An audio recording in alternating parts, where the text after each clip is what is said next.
ఉన్న తలుపుల వెనుక ఉన్న భయంకరమైన సత్యాలను వెలికితీయబోతున్నాం. ఈ ప్రయాణంలో మనం వెళ్ళే దారిలో మనుషుల కంటే ఎక్కువగా సంచరించే ఆత్మలు, చనిపోయిన ఇంకా భూమిపైనే తిరుగుతున్న అశాంతి శక్తులు మనకు తారసపడవచ్చు. ఈ కథలు వింటున్నప్పుడు మీ వెన్నులో వణుకు పుట్టడం ఖాయం. ఒక ప్రదేశం శాపగ్రస్తంగా ఎలా మారుతుంది, ఒక మనిషి ఇచ్చే శాపం తరతరాలను ఎలా వెంటాడుతుంది, రక్తంతో తడిసిన నేలలు ఇంకా ఆ యుద్ధ శబ్దాలను ఎలా వినిపిస్తున్నాయి. ఇవన్నీ కేవలం కథలు మాత్రమేనా, లేక మనం కళ్ళతో చూడలేని మరో ప్రపంచానికి ఇవి ద్వారాలా?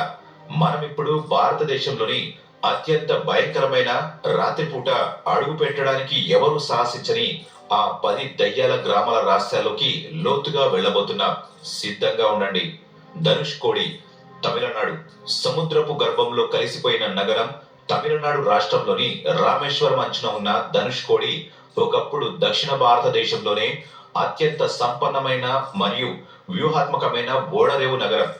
భారతదేశానికి మరియు శ్రీలంకకు మధ్య ఒక ప్రధాన వారధిగా ఉన్న ఈ నగరం వేల మంది ప్రజల కోలాహలంతో, నిత్యం వ్యాపార లావాదేవీలతో ఎంతో సందడిగా ఉండేది. ఒక పూర్తి స్థాయి రైల్వే స్టేషన్, పోస్ట్ ఆఫీస్, పాఠశాలలు, చర్చిలు మరియు అనేక ప్రభుత్వ కార్యాలయాలతో విలసిల్లిన ఈ పట్టణం 1964 డిసెంబర్ 22 రాత్రి వరకు ఒక స్వర్గంలా ఉండేది. కానీ ఆ రోజు రాత్రి ప్రకృతి తన ప్రళయ రూపాన్ని ప్రదర్శించింది. సుమారు 20 అడుగుల ఎత్తున వచ్చిన భారీ సముద్రపు అలలు మరియు గంటకు 280 కిలోమీటర్ల వేగంతో వీచిన తుఫాను గాలి ధనుష్కోడిని నామరూపాలు లేకుండా తుడిచిపెట్టేశాయి. ఆ ఘోర విపత్తులో పాంబన్ నుండి ధనుష్కోడికి వస్తున్న రైలు మొత్తం సముద్ర గర్భంలో కలిసిపోయింది. అందులో ఉన్న 115 మంది ప్రయాణికులు జలసమాధి అయ్యారు. ఒక్క రాత్రిలోనే ఆ నగరం ఒక శ్మశాన వాటికగా మారిపోయింది. నేడు మీరు అక్కడికి వెళితే ఇసుక తిన్నెల మధ్య సగం కాలిపోయిన చర్చి గోడలు, తుప్పు పట్టిన రైల్వే ట్రాకులు, అలల తాకిడికి శిథిలమైన ఇళ్ల పునాదులు మాత్రమే కనిపిస్తాయి. ఇక్కడ కేవలం భౌతికమైన శిథిలాలే కాదు, ఒక గంభీరమైన నిశ్శబ్దం రాజ్యమేలుతుంది. స్థానిక జాలర్లు మరియు అక్కడికి వెళ్లే పర్యాటకుల కథనాల ప్రకారం సూర్యుడు అస్తమించిన తర్వాత ఈ ప్రాంతం పూర్తిగా మారిపోతుంది. చీకటి పడగానే సముద్ర అలల హోరులో మనుషుల ఆర్తనాదాలు, పిల్లల ఏడుపులు మరియు ఎవరో సహాయం కోసం అరుస్తున్నట్లుగా వింత శబ్దాలు వినిపిస్తాయని చాలా మంది నమ్ముతారు. ఆ తుఫానులో అకస్మాత్తుగా ప్రాణాలు కోల్పోయిన వేల మంది ఆత్మలు ఇప్పటికీ ఆ శిథిలాల మధ్య సంచరిస్తున్నాయని, అందుకే రాత్రి 6 గంటల తర్వాత ప్రభుత్వం ఎవరిని అక్కడికి అనుమతించదు. అక్కడి గాలిలో ఒక రకమైన బరువు, తెలియని భయం ప్రతి ఒక్కరిని వెంటాడుతుంది. ఇది కేవలం ప్రకృతి వైపరీత్యం మిగిల్చిన ఆనవాళ్లు మాత్రమే కాదు, ప్రకృతి ఆగ్రహం ముందు మనిషి ఎంత అల్పుడో చెప్పే ఒక భయంకరమైన సాక్ష్యం. ఆ రోజు విలయంలో ప్రాణాలు కోల్పోయిన వారి అశాంత శక్తులు ఇప్పటికీ ఆ తీరం వెంట తిరుగుతూ మనుషుల ఉనికిని గమనిస్తూ ఉంటాయని చెప్పబడే ఈ కథలు వింటే గుండె తరుక్కుపోవడమే కాదు, తెలియని భయం వెన్నులో వణుకు పుట్టిస్తుంది.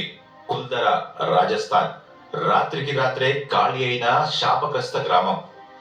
రాజస్థాన్ రాష్ట్రంలోని జైసల్మేర్ నగరానికి సమీపంలో ఉన్న కుల్దారా గ్రామం భారతదేశంలోనే అత్యంత రహస్యమైన మరియు భయంకరమైన ప్రదేశాలలో ఒకటిగా నిలుస్తుంది.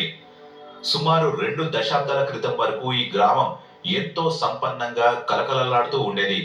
ఇక్కడ నివసించే పాలివాల్ బ్రాహ్మణులు వ్యవసాయం మరియు వాణిజ్యంలో అత్యంత నైపుణ్యం కలిగిన వారు. కానీ 1828లో జరిగిన ఒక సంఘటన ఆ ఊరి తలరాతను పూర్తిగా మార్చేసింది. ఆ సమయంలో జైసల్మేర్ రాజ్య మంత్రిగా ఉన్న సలీం సింగ్ అనే క్రూరుడు కుల్దారా గ్రామ పెద్ద కుమార్తెపై కన్ను వేశాడు. ఆమెను బలవంతంగా వివాహం చేసుకోవాలని, ఒకవేళ తిరస్కరిస్తే ఆ గ్రామంపై విపరీతమైన పన్నులు వేసి ప్రజలను హింసిస్తానని హెచ్చరించాడు. తన కుమార్తె గౌరవం మరియు గ్రామ మర్యాదను కాపాడుకోవడం కోసం ఆ గ్రామ పెద్ద ఒక సాహసోపేతమైన నిర్ణయం తీసుకున్నాడు. కేవలం కుల్దారా మాత్రమే కాకుండా చుట్టుపక్కల ఉన్న 84 గ్రామాల ప్రజలు తమ పూర్వీకుల ఆస్తులను, ఇళ్లను, పశువులను ఇలా సర్వస్వాన్ని వదిలేసి చీకటి పడిన తర్వాత 1 గంట సమయంలో ఎవరికీ చెప్పకుండా మాయమైపోయారు. వందల ఏళ్ల చరిత్ర కలిగిన వేల మంది ప్రజలు ఒక్క రాత్రిలో ఎక్కడికి వెళ్లారు, ఎలా వెళ్లారు అనేది నేటికి ఒక అపరిష్కృత రహస్యంగానే మిగిలిపోయింది. అయితే వెళ్లే ముందు ఆ ప్రజలు ఈ నేలను ఉద్దేశించి ఒక భయంకరమైన శాపం ఇచ్చారు. ఇకపై ఈ గ్రామంలో ఏ ఒక్క ప్రాణి కూడా నివసించలేదు. ఎవరైనా ఇక్కడ ఇల్లు నిర్మించుకోవాలని ప్రయత్నిస్తే వారు సర్వనాశనం అవుతారని శపించారు. ఆ శాపం నేటికి ఈ గ్రామాన్ని వెంటాడుతూనే ఉంది. పురావస్తు శాఖ వారు మరియు పారానార్మల్ రీసెర్చర్లు ఇక్కడ అనేక వింత సంఘటనలను గమనించారు. రాత్రిపూట ఈ శిథిలాల మధ్య నడుస్తుంటే అదృశ్య వ్యక్తుల పాదముద్రలు పడడం, గాలిలో చిన్న పిల్లల ఏడుపులు వినిపించడం మరియు ఎవరో మన వెంటే నడుస్తూ భుజంపై చేయి వేసినట్లు అనిపించడం వంటి అనుభవాలను చాలా మంది ఎదుర్కొన్నారు. ఇక్కడ ఉన్న ఇళ్ళు పైకప్పులు లేకుండా కేవలం గోడలతోనే దర్శనమిస్తాయి. ఎవరైనా పైన కప్పు వేయడానికి ప్రయత్నిస్తే అది కూలిపోతుందని స్థానికులు చెబుతారు. పగటిపూట పర్యాటకులు ఈ శిథిలాలను చూసి వెళ్ళినా సూర్యుడు అస్తమించగానే ఒక భయంకరమైన శ్మశాన నిశ్శబ్దం ఈ గ్రామాన్ని ఆవహిస్తుంది.